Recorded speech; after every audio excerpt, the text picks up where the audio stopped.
मरकजी वजीर नारायण राणे को जमानत मिल गई है। नारायण राणे को देर रात महाड कोर्ट से जमानत मिली। कोर्ट में राणे के वकील ने उनकी खराब सेहत का हवाला दिया। बड़ा अपडेट दे रहे हैं आपको। मरकजी वजीर नारायण राणे को देर रात महाड कोर्ट से जमानत मिल गई और कोर्ट में उनके वकील ने उनकी खराब सेहत का हवाला दिया।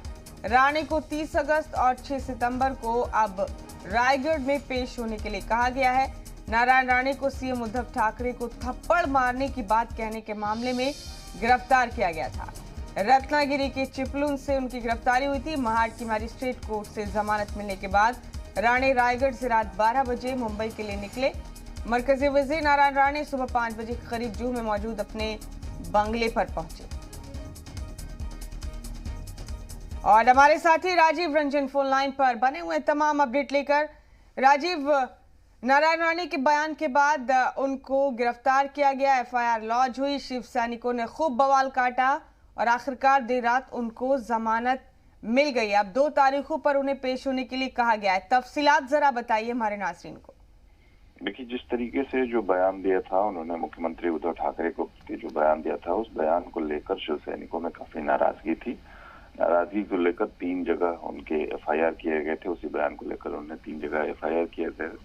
लिहाजा उस एफआईआर को देखते हुए पुलिस ने कार्रवाई करते हुए उन्हें कल हिरासत में लिया था, गिरफ्तार किया था और उन्हें वो महाड मजिस्ट्रेट स्पेशल कोर्ट में पेश किया गया। देर रात में उन्हें पेश किया गया था। काफी देर तक जो बात हुई थी वो उनके वकील की तरफ से बार बार उनके सेहत का ख्याल गया, सेहत के बारे बात खराब सेहत के हवाला दिया गया और इस लिहाज से उन्हें जमानत दी गई।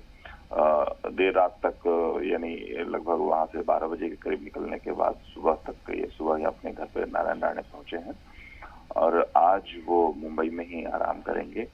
जो 2 तारीखें दी गई हैं रायगढ़ कोर्ट में पहुंचने के लिए, वो उन तारीखों पर नारायण राणे जरूर पहुंचेंगे और इसके बाद आगे क्या कार्रवाई भी होगी, हो सकता है, क्योंकि नारायण राणे ने जो जन आशीर्वाद यात्रा थी वो अभी स्थगित की है। 2 दिनों के बाद उस पर विचार किया जाएगा कि नारायण राणे ही उसे आगे कंटिन्यू करेंगे या कोई और बीजेपी का नेता कंटिन्यू करेगा। लेकिन ये जरूर था कि जिस तरीके से जो मामले उभरे थे उस मामले में काफी महाराष्ट्र सरकार बार बार इस बात को ताकीद कर रही थी और जिस तरीके से शिव सैनिकों ने राज्य भर में जो उपद्रव किया था, राज्य भर में जो प्रदर्शन किया था, उस प्रदर्शन को देखते हुए ही ये गिरफ्तारी की गई थी।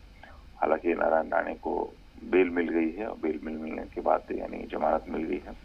जमानत मिलने के बाद नारायण राणे मुंबई लौट आए हैं जी। और आज फिलहाल अगर कहा जा सकता है कि अभी तक मुंबई शांत है, क्योंकि न तो नारायण राणे के समर्थकों ने कहीं कोई धरना प्रदर्शन किया है, न शिव सैनिकों ने धरना प्रदर्शन किया है। लेकिन ये उम्मीद सरकार की तरफ से थी कि ये बहुत ज्यादा गंभीर मामला हो सकता था, लिहाजा नारायण राणे को गिरफ्तार किया गया था। जी, बहुत शुक्रिया राजीव, आपका जुड़ने के लिए हमारे साथ इस खबर पर तमाम तफसीलात साझा करने के लिए बहुत बहुत शुक्रिया।